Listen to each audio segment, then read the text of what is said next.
When working with lights in LightWave, you can use a light to light up the scene, but you won't actually see the light, the actual light source. If I go to camera view, and I'm just going to rotate up towards the light and hit F9, and we don't actually see the light. It could be lighting objects in the scene, but I'm not seeing it. Okay, I'm going to rotate a little off screen, and what we can do is we can turn lights into volumetric lights. Okay, and we see this all the time in everyday life. If you have a smoky room and you can see the beam of light, and basically what it does is volumetric lights will give volume, physical volume to the light. So let's go over to the light properties panel, and where we see volumetric lighting, when I activate that, let's see in the perspective view, we can actually see what the volume of the light is going to be in OpenGL. We've got this display here. Now if I just do a render, we're actually seeing the light. I don't have anything in the scene other than the camera and the light, and I can actually see the light in the scene. Okay, that's just by using the default settings for volumetric lighting. Okay, so what I thought we could do is explore some of the setup and options for volumetric light, and see how we can put it to use. So I'm going to clear this scene. I'm going to hop over to Modeler, and let's just create some text.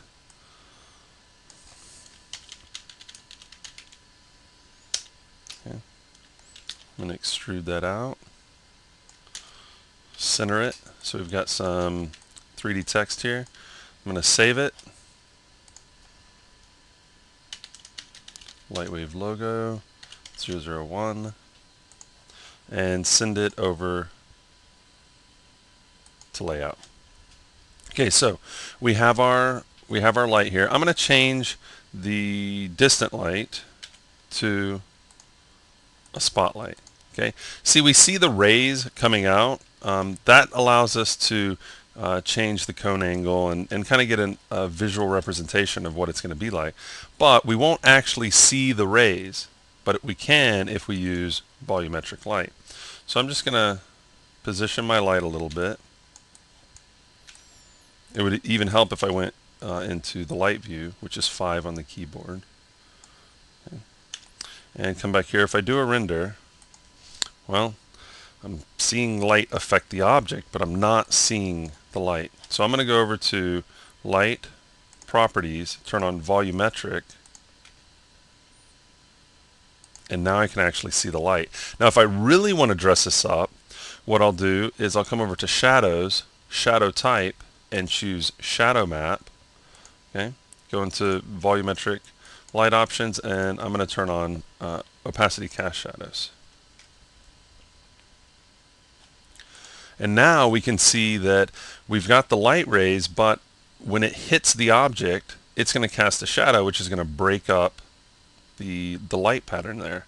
Okay, so what we'll do is we'll set up just a quick little setup, but I like adjusting my my volumetric light properties without having to keep doing an F9. So I'm going to close this, keep this open, go over to Render, Viper, okay, and that way we don't have to keep rendering. I want to change some of my settings. I'm going to take my luminosity and I'm just going to crank it up. I'm going to do redshift, let's do 60, and I'm just going to adjust the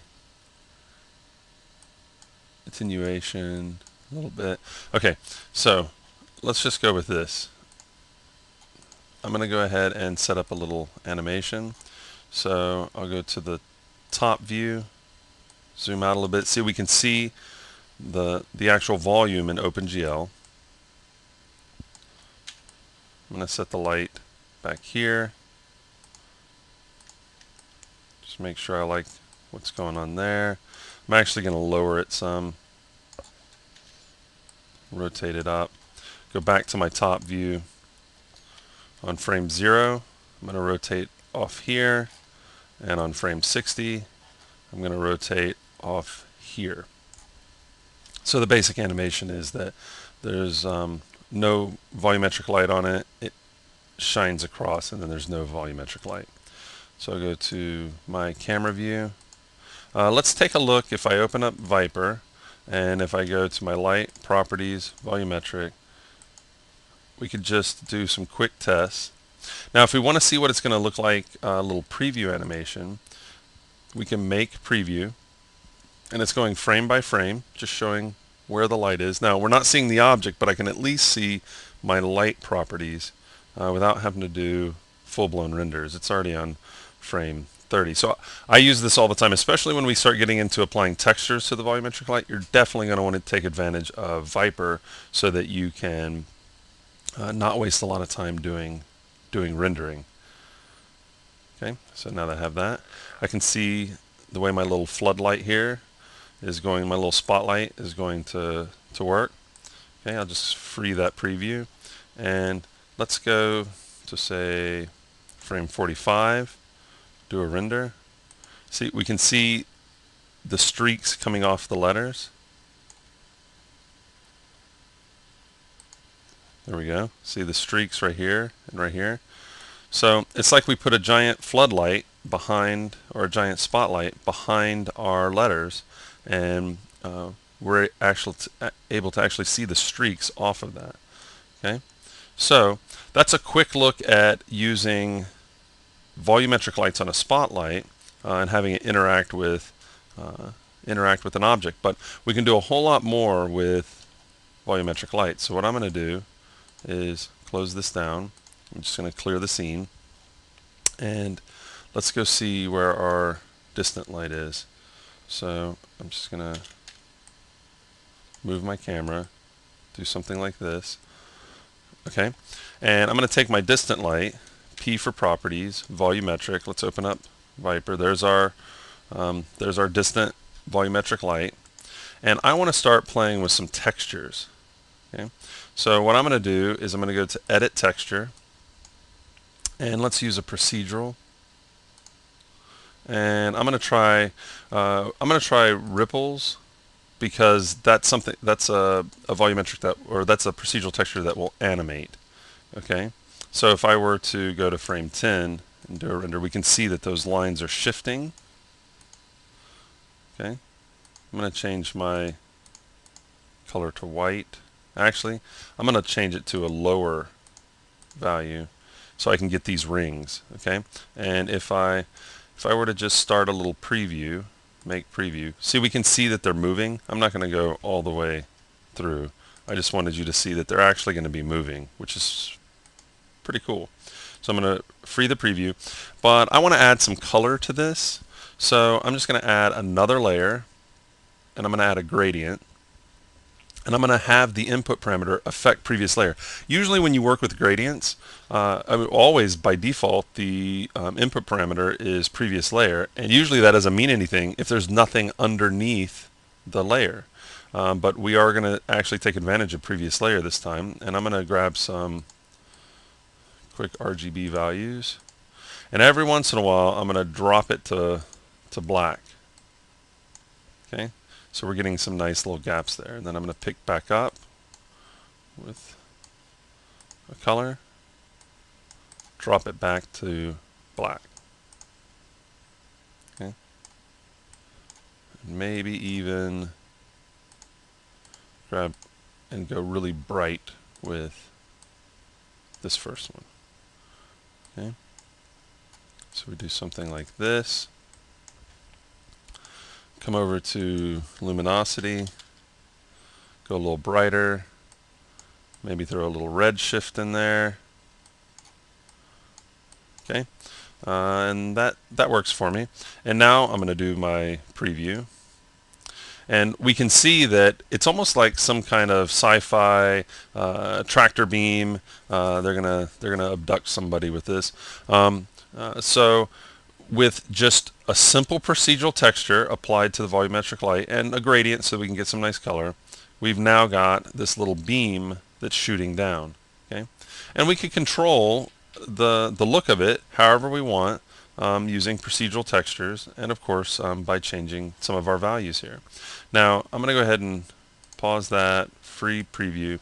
And let's take a look at if we wanted to use a point light with volumetric light. So I'm going to take this light right here and go to light properties, change it to a point light. Okay, and now we've got, you can see the fall off, the volumetric fall off right here. We've got this ring. Now what you can do is go in and say texture only, so that it's kind of like a hypervoxel in sprite mode. But I'm going to go over to edit texture and change this to say maybe turbulence. Okay, and I'm going to size this up. I think you kind of see where this is going. Now we've got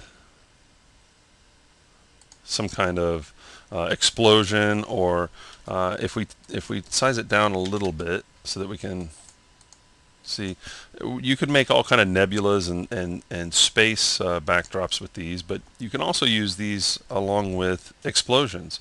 You've got the intensity in the center. That, of course, that's where the light is, and then it can fade off. So this is just, and that's using texture only, so it renders pretty fast. You can also do sprite mode, which of course gives you a completely different look, and it'll render even faster because it's just a sprite. Okay, so it's just a 2D sprite. So there's all sorts of options that we can play with when it comes to, see, we don't even need this render. We could just update the Viper almost in real time. So that's using the volumetric in texture only in sprite mode for on a spotlight. Sorry, on a point light. Now, what we can also do is go over to Windows Presets, and we've got all sorts of presets that we can work with and explore. So if you're working with a point light and you want to go to the default point light volumetric setup, just double click and it'll add those settings, and there you go. Or we can choose the point light presets, and we've got some pretty cool setups that we can work with. Okay, so we've got explosion, electricity, electricity 2, supernova. We got these little plasma blobs, and you can always, there's one of them right there. We got to size it up. We can always add to this once we have settings that we like. We can always add to it and keep a nice collection of presets. So that's if we're working with point lights. If we switch over to, say, a distant light, and we switch to distant light setups, we've got some to choose from here. So that's kind of like that little tractor beam we were looking at. We got neon plasma, we got plasma fire. If we switch over to a spotlight, we can take a look at the spotlight presets and see what we can do there. And again, you can always add to these if you wish. So again, this is a quick look at how we can actually see light using volumetric light. There's a couple other things that we should probably investigate. Let's say that we do like our setup here, and we want to do a render. So I do a render, and I go, wow, that looks great. This is going to be so good whenever I go to comp this. And I go to alpha, and it's not in the alpha. Okay. If I load up an object and have the object in the scene, well, we'd see the object in the alpha, but we're not seeing the volumetric light. Well, there's one thing that we can do to work with that. And if we go over to Control F8 to go to the Processing tab, we can add flare to alpha. Okay. And by working with flare to alpha, when we do our render, we can actually see the volumetrics in the alpha. Okay. Now it also works with if we had, let's grab, I'm going to turn that off. I'm going to grab a light. I'm going to add a point light. Move it over here. Go to Item Properties, Lens Flares. Do a render. So we've got a lens flare and a volumetric light, and I'm not seeing that in my alpha, but all I have to do is add flare to alpha, and I'm seeing both in my in my alpha. So if you plan on doing any kind of compositing work or any kind of post work, and you want to take advantage of the volumetrics and the lens flares in your alpha, you need to add flare to alpha to your to the add image filter in order for it to work. Let's take a look at one more thing, and then we'll wrap. I'm going to go ahead and clear the scene, and I'm going to add a spotlight.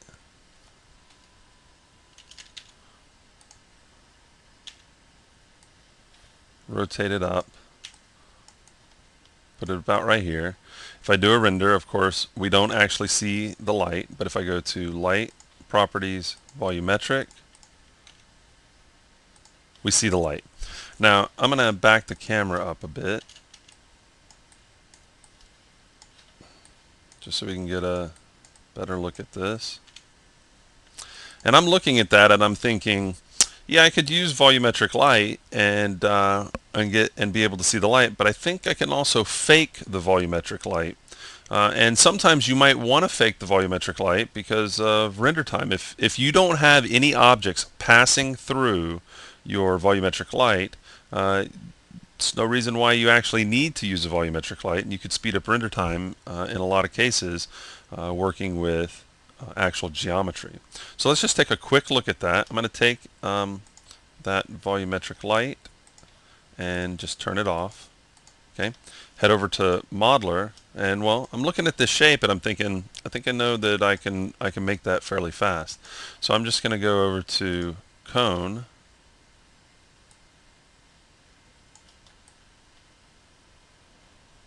and rotate it, center it, drop it right on the 0. I'm going to get rid of the top here, and I'm going to go and give this a name, Light. Go ahead and give it a color. Okay, and I'm going to send this over to Layout. I can get rid of the logo and just go with the light. Now if I just render this, it's like, well, I'm not really buying that that's a volumetric light. But if I come over to my surface editor, let me just slide this off to the side. If I come over to my surface editor, go to Light, Transparency, and add a gradient, and I'm just going to set it to distance to pivot. Let's do Y distance to pivot. Okay, and I'm going to say, let's take a look at the size of this light. So Control E for the measure tool. It's about 4 meters.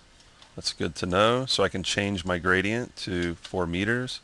And when it's really close to the pivot where the light's supposed to be coming from, I don't want that to be transparent. So that's 0. And as it gets farther away, I want it to get more transparent. Okay, so we'll use texture. And you can see it's starting to fade off. If I add some luminosity, I can play with the color a little bit. We can start to get a bright value down here, and we can actually put a light in here, which the spotlight, and match the cone angle, and then have it fade off. And from a distance, we've got a volumetric light. As long as things don't have to pass through this light, it's the same as having our volumetric light. You want to add textures to it? No problem. We know how to texture. We can add all kind of procedural textures and dress this up as well. If we want, even in the transparency, we can throw like a fractal pattern, and it'll be like the light is in a smoky room. We've been doing this fake volumetric light setup for years, even before we had actual volumetric lights, and we shouldn't discount it just because now we have volumetric lights. There's going to be a time where your scene gets really crazy and you need some little spotlights in the distance, and there's really no reason to use a volumetric light if you can get away with simple little geometry for that. So again, this is just a quick look at, if we want to, I'm going to just slide this off to the side. If we want this light to show up, we just go to Light, Properties, Volumetrics, and there we go. And remember that if we want, we can always go over to the volumetric light options to to dress up our volumetric light to be more than just this white light that is shining up, or whatever color light we're working with. So if you're looking to add physical volume to your light, to actually see the light beams, you'll want to take advantage of volumetric lights.